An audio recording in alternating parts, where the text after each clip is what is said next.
Yo, me here that got 5 seconds to like this video. If you don't, then you gonna wake up looking like this nigga for the rest of your life. Hello, motherfucker. What up with YouTube? It's your boy Diddy, and we back with another reaction video. Today we got something interesting, man. Trying some new category, man. We got Mexican Mafia Hitman on Life inside EME, whatever that is, gang. I guess that's some type of mafia stuff, shit. Committing 25. Y'all see that word? Oh, y'all don't see it. 25 M words. Stabbing rivals in San Quentin.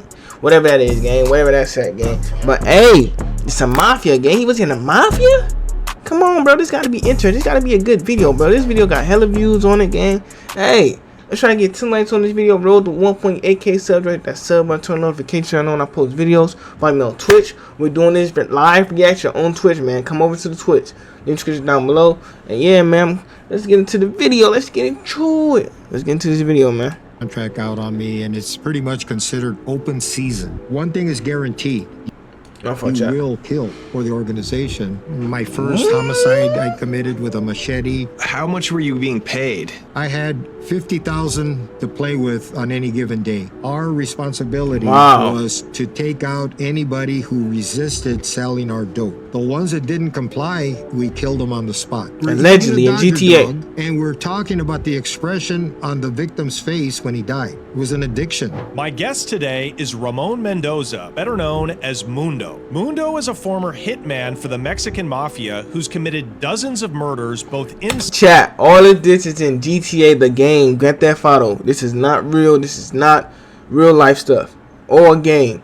In-game movie stuff. Of prison. Mundo has a life story taken straight from the movie American Me. In fact, one of the main characters in that film, called Mundo, was named after him. That's how deep and influential he was within La EME. Mundo is a vato from East LA who came of age in the late 1960s. He did his first prison bit for hacking a rival gang member to death with a machete when he was only 17 years old. He got shipped to... He was young and turned like that, chat? 17 years old? Ish. And GTA people? San Quentin State Prison, where he made his bones and became a fully validated member of La EME, the Mexican Mafia. La EME, okay, chat, that's how you pronounce it. My bad. Mexican Mafia Hitman on Life Inside La EME. Some of the rarest insights into the inner workings of America's most powerful prison gang. After getting out of prison, Mundo continued with his killing spree until one day he got hit by a wave of guilt. Call it a religious experience. He then volunteered to work undercover with law enforcement to help take down key leaders of the Mexican Mafia. Nah! He went from catching them hats to snitching and taking down his own members? This gotta be a good video. Absolutely remarkable. That'll be in part. I'm gonna try to stop pausing, Chad. We gonna watch it. I'm gonna stop trying to pause. Today, Mundo is an accomplished author and has written many books about this time period when he was with La EME. Just type in Ramon Mundo Mendoza into Amazon. No living person today can talk about the things Mundo can. They're either dead or doing life in a supermax prison. This is a piece of why he out here ratting, running around for free. Treasure in the history of American street gangs, and I am so excited to share it with you guys. We'll do 20 minutes of this video, Mundo chat. From the Mexican Mafia, right here on the Connect with Johnny Mitchell. Shout out Johnny Mitchell, man. Beautiful intro. It's interviews like this that make me grateful that I even get to do this podcast. I'm telling you, this is so rare, you guys. A dude like Mundo, a high-ranking member of the Mexican Mafia, all those guys are already dead or doing life in solitary confinement. In GTA. So the fact that we could get him in the studio, the last living voice to talk about La EME, like how it really is fascinating. You're gonna love it. Do me a quick favor before we get started. Let's get this video out to as many people as possible. Smash that like button, drop a comment below, and if you haven't subscribed to the channel yet, just... Y'all heard the man. He's saying doing that for me. Go ahead and smash that like button, comment down below so this video will get out to everybody. Share the video too. That sub button and turn on the alerts. All right, thank you so much. Mundo, enjoy. The Mexican Mafia, as a, they never forget. So there is an open contract out on me, and it's pretty much considered open season. So Chat. I do what If y'all know what open season mean, I mean anything must go to get him going. Yeah, on this man right here. He better tuck his taco, go MIA, son. But like I said, I'm gonna stop pausing. Let's watch the video like it's a movie. Enjoy. I do that's worked for me for 76 years. Well, you are reacting though. This is a reaction. A true OG. I guess. Okay, tell us where you grew up. Boyle Heights, born and raised in East LA, just like the movie. Born in East LA, and in Boyle Heights. Boyle Heights is east of downtown Los Angeles. One of my books. That's the title of the book, "The Boys from Boyle Heights," and in the Estrada Courts housing projects. That's the street gang that I became a member of later in life. VNE, Barrio Nuevo Estrada. And your parents are from Mexico? No, my mom was actually born in the U.S. in 1928. My grandparents were out here. My grandpa was working on the railroad in Arkansas City, Kansas. Railroad? And they had property. They owned property in Chihuahua, Mexico. Chihuahua. When Grandma got homesick in 1942. So, chat, I got a question. Is a Chihuahua a Mexican dog? If it is, I ain't know that. I ain't know. Grandpa packed up and took my 14-year-old mother. My mom was only 14 at the time. To Mexico. Crazy. I don't want to say back to Mexico because she was born in Kansas. So they went back to Mexico and she was like, damn, what am I doing here? Because she's an American. All her buddies are from the U.S., right?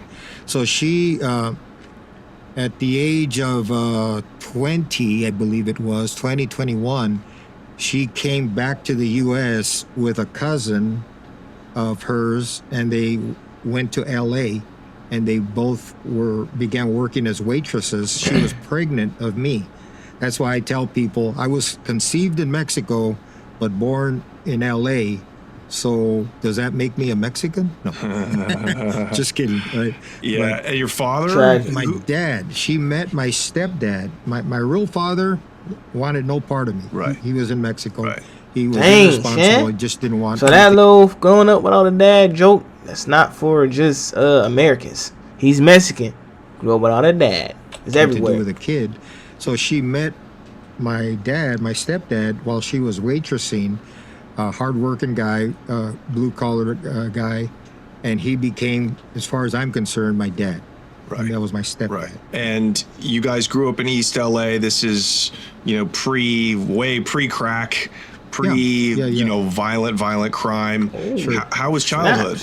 Well, it was good. I loved it. It was turbulent. Come on, bro. You should have wore a way better mask. I can see right through that mask, bro. Whoever looking for you, trying to figure out who you is for that money, they go find you, bro. Come on, man. You see the little mustache right there, the lip right there, bottom lip right there, nose. Come on, gang. You better, bro. At home, I tell people, playing with this.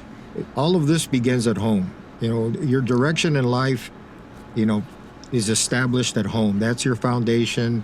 Your dad is very important. Your mom, you can take her for granted. She's going to be there. Yeah. Mama's there all the time, But dad's extremely important, and he was my stepdad. I think I represented the other man in my mom's life growing up. Right. So he took it out on me, bounced me off the walls quite a bit. I still loved him in spite of that because I did something wrong, to merit that. I had a low self-esteem. And so my rebellion against authority was directed at my dad. Right. I'm not blaming him at all for my decisions in life. I ultimately became seduced by the street gang community.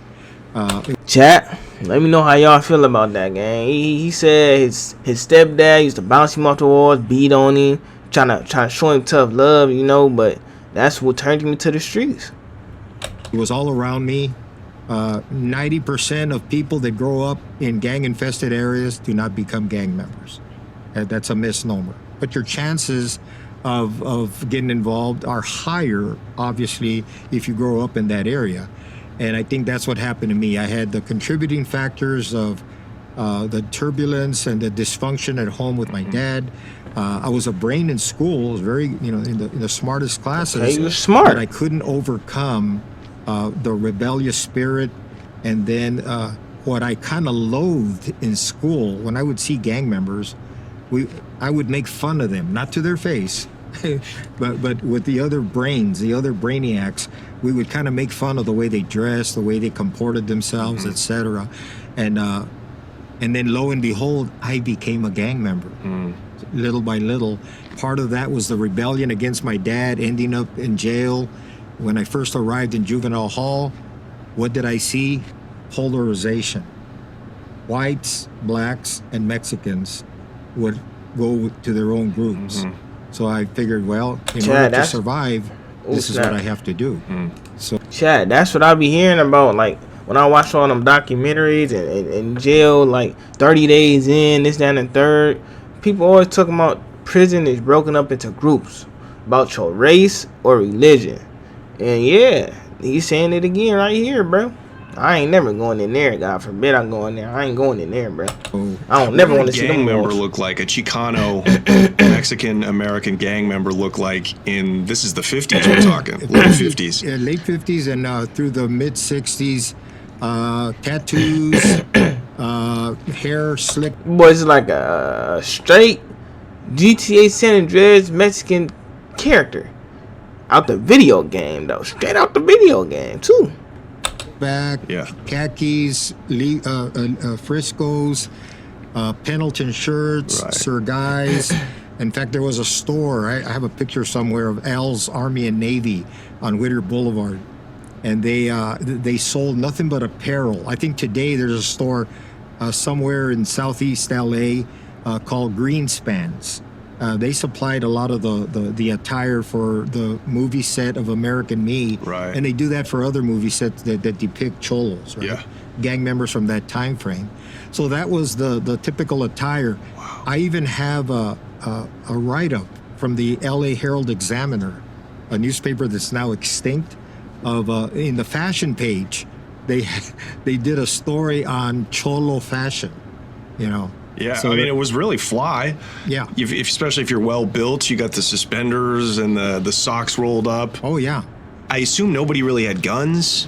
Yeah. It was mostly switchblades. We did have access to guns, but they were not as prevalent, obviously, as today, where you got automatic weapons abounding.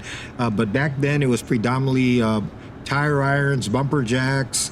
My first homicide I committed with a machete against a rival gang. And we had, those kind of weapons, 2x4s, anything that was not a firearm. Yeah. We had plenty of those, and we utilized them. We were very proficient with knives, switchblades, Shout out to everybody stuff like that, which, of course, you learn to perfect this craft, this criminal craft, when you're behind bars. See, behind bars, you were going to learn how to take people out. Even in modern times, there were guys that were killed. We had access to guns all day long, shotguns, firearms, automatic weapons, and you'd hear about certain members killing their targets. I call it Folsom style. It was taking them out with a prison knife on the street or a shank. Like as if they were in prison. Right. Yes. Right. And that's how the structure of the gang operates. It's not the street to prison; it's prison to the street. The orders are given in prison. Today, to the street. Yeah, today. And back then, as we go, it's we're crazy, talking chronologically. Back then, it wasn't like that in the beginning, but you did have characteristics that I can tell you any gang in any part of this country, probably even in any other country, share these similar characteristics: status, fear, and money. Okay, status being the overriding. People that join gangs, they have a low self-esteem to begin with, apparently. Chat. Y'all hear the man gang? This is the Mafia gang. This is a member of the Mafia. People that join gangs start off. They join gangs because they have low self-esteem, bro. all you want to be tough gamers, bro, y'all boys got low self-esteem. Y'all need to be around other people to feel tough. That's why y'all join gangs, bro. He said it himself. He's the man of the mafia. Why would you join a gang? Right? So that becomes your family. Totally. Because something happened, something didn't go right at home. So you took your love to the street. Now, the fear that I'm talking about is not a trembling in your boots kind of fear. It's the fear of losing that status. Okay? People, once you get indoctrinated, and that is your family, when you hear them guys say, youngsters, that I'll die for my neighborhood, people laugh at that. And they go, this punk doesn't know what he's talking about. But they mean it. Because that's all they have. Mm-hmm. You know, that's their hood, that's who they are. So the fear of losing that status is the second characteristic. And then, of course, money. Everybody wants money for drugs. True. To survive, to pay the rent, Not for to that buy stuff, food, though, but et cetera, et cetera. yeah. Mm-hmm. So that's the economic component of a gang in a criminal endeavor is financial. Absolutely. So the first time you went to juvenile, first time you were incarcerated, what happened behind that? 63, that was 63? crossing the border, crossing back into the United States without ID. It was not a big deal at that time. And I was in San Diego Juvenile Hall for about a week. Mom was beside herself. We were visiting relatives in Tijuana. And so when Mom finally found out that that's where I was at and why, you know, she got me out and everything. So that was minor. In 64, runaway, truancy, and I think that was burglary was one of the charges. Breaking in stuff, so huh? that is when I was introduced to Los Angeles Juvenile Hall. And that's when I noticed, well, in the day room, in orientation, I saw an inmate get, and Chat. Did this man just say he saw the inmate get? He said he saw the inmate get doodled by the boodled. Oh nah, son. I would have got a bottle there. a lot of people tell me that in the movie American Me, that was the scene that was adopted from my book. Right. Because there were people, and I'm not going to lay them out, but there were people who read my book, my first book, my autobiography, The Gang of Gangs, Mexican Mafia, The Gang of Gangs from Altar Boy to Hitman. And I described what I saw in the orientation at Juvenile Hall. It was an inmate, another inmate at knife point. And everybody in the day room they acted oblivious to that event. Mm-hmm. And so I interpreted that as, well, maybe this guy's got it coming for some reason. Nobody's lifting a hand to help the guy. Why? And that's when I thought, well, maybe he's got that coming. And it wasn't until later that I discovered that the strong will prevail over the weak. In other words, if you show weakness and fear, and if you're considered pretty, this was back then, right, then you're subject to getting. See, back then, sex of men on other men was acceptable. Today, you hear people talk about, that should no way, no how, nowhere be accepted. Sex on another men? That's LGBTQ. We don't get down like that, bro. LGBTQ, shout out to y'all, but nah, man. Oh, he's got a sex jacket, and we're gonna kill him if he comes, because it's taboo. It's not allowed anymore, which is a good thing, right? In my estimation. But back then, it happened all the time. Meaning, like, you didn't have bad paperwork. You weren't considered a bad dude in prison if you had been convicted of raping another man, or if you did it in the joint. Or mostly in the joint. Yeah, I never heard of anybody raping another man on the street. Right. I heard of women, and today that's also considered taboo. Right. Is a woman. When you hear the expression or the phrase, he's got a sex jacket. All of that falls under that. Yeah. So it's considered taboo today. So when you saw that, that's incredible. And when you first told me that story, I immediately thought back to the movie American Me. Yeah. Edward James Olmos's character. That's when he's a boy, and then he first goes into juvenile. That's what happens to him. Right. He gets, and then he kills the guy. When you saw that happen. You mean in the movie? No, in real life. In real life, yeah. When you saw that happen in real life, did you think, I got to get myself a piece of steel? I can't be a victim. The first thing, you're going to laugh when I tell you this. I used to comb my hair to the side. So like the girl? first thing I remember, I'm a smart guy. Even then, I was a smart guy. So I knew somehow I was going to survive all this. I was going to learn the ropes. And my first reaction was, why is this guy not resisting?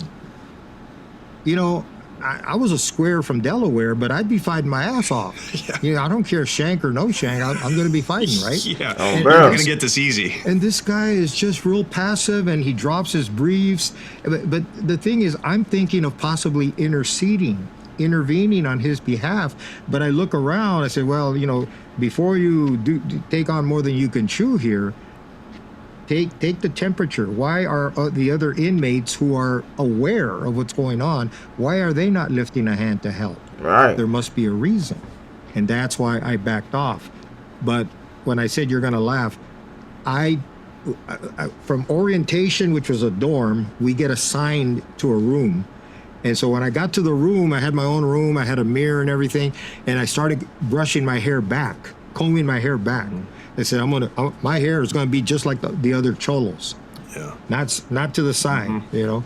I said, nobody going to try to hit on me because we're going to fight, you know. Bro. And so that was my first reaction to that. But it was a traumatic, I think, looking back, it really opens your eyes and makes you think, what do I have to do to survive? You know, what if somebody comes at me that way?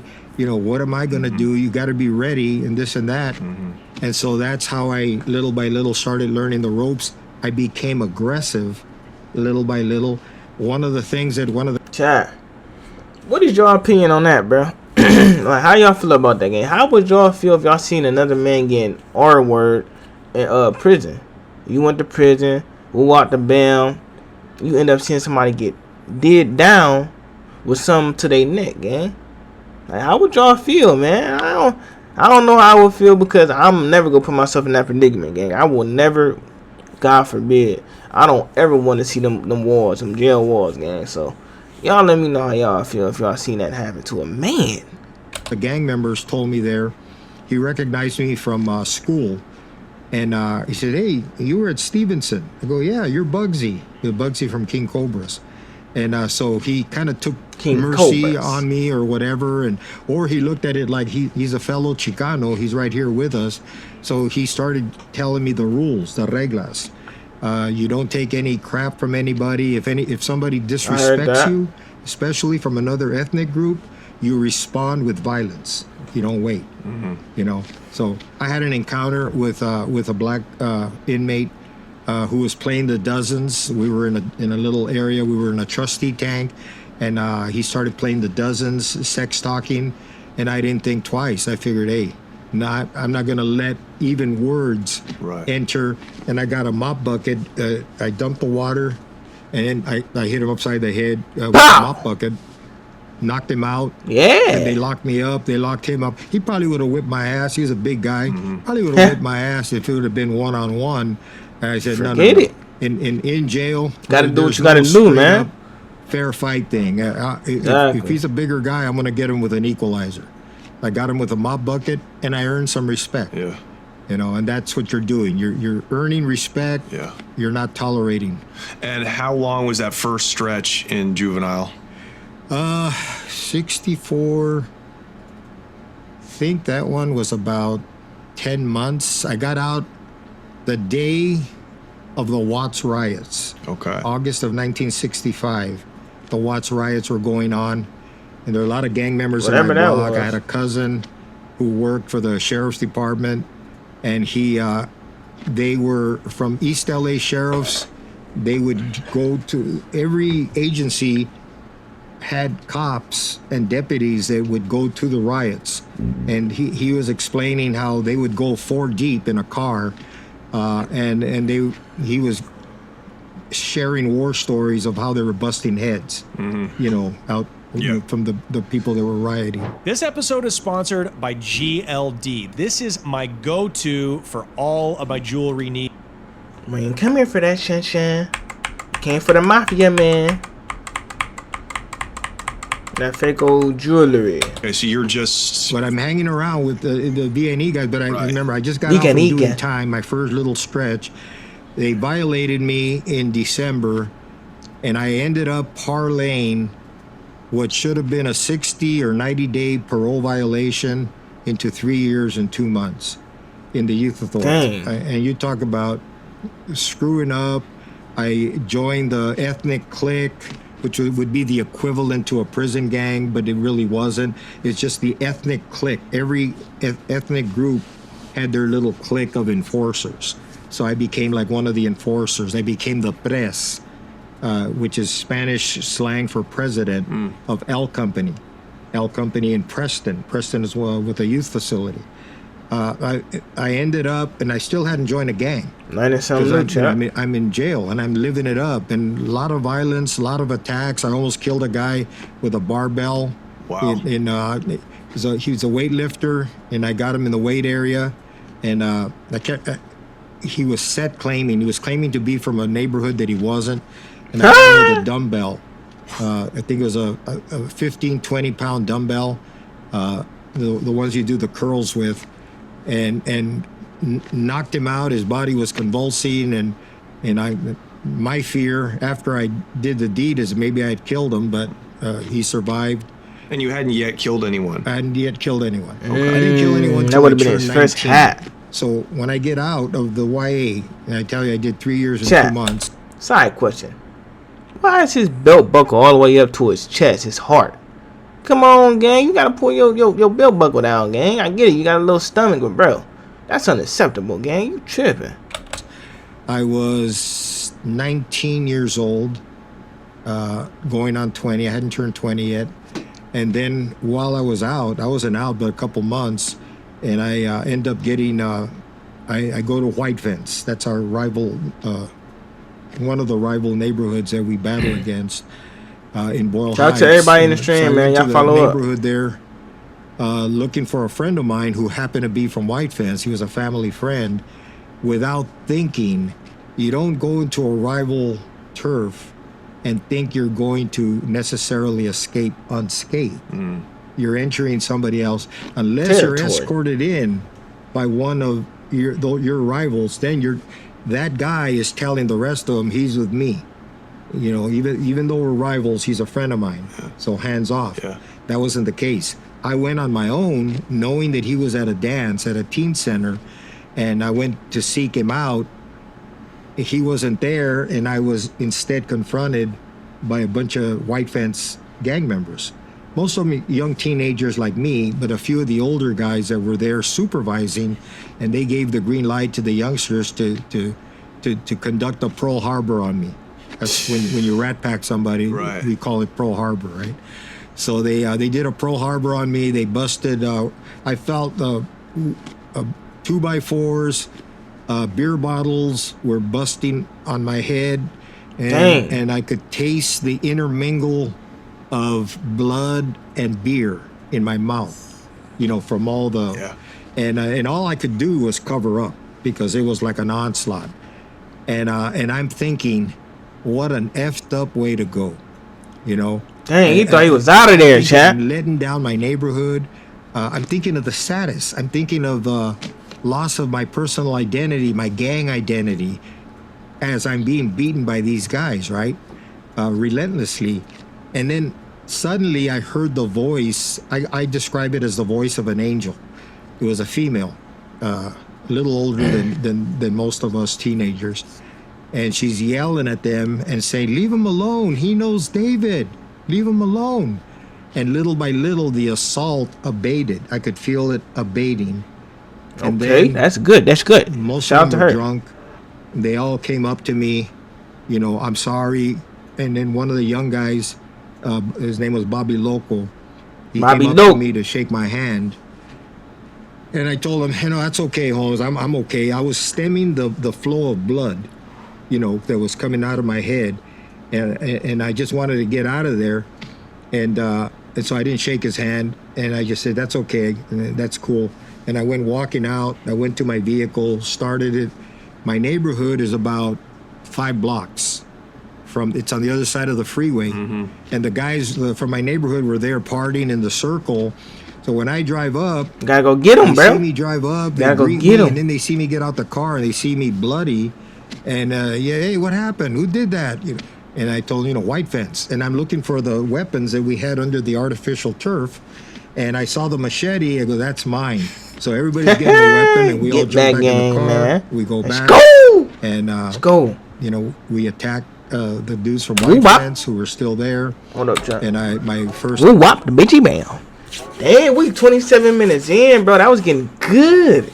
That was getting real good, actually. I didn't know we was that far in, bro. I said I was only gonna do 20. We did 27. But no, though, if y'all enjoying this content, enjoying this video, bro, make sure y'all hit that like button for part 2, man. 10 likes, I'm gonna drop part 2 for y'all boys. Roll to 1.8K subs. I hit that sub button, turn on them notice so you know when I post videos. And yeah, man, get your boys in the next video. I'm gone.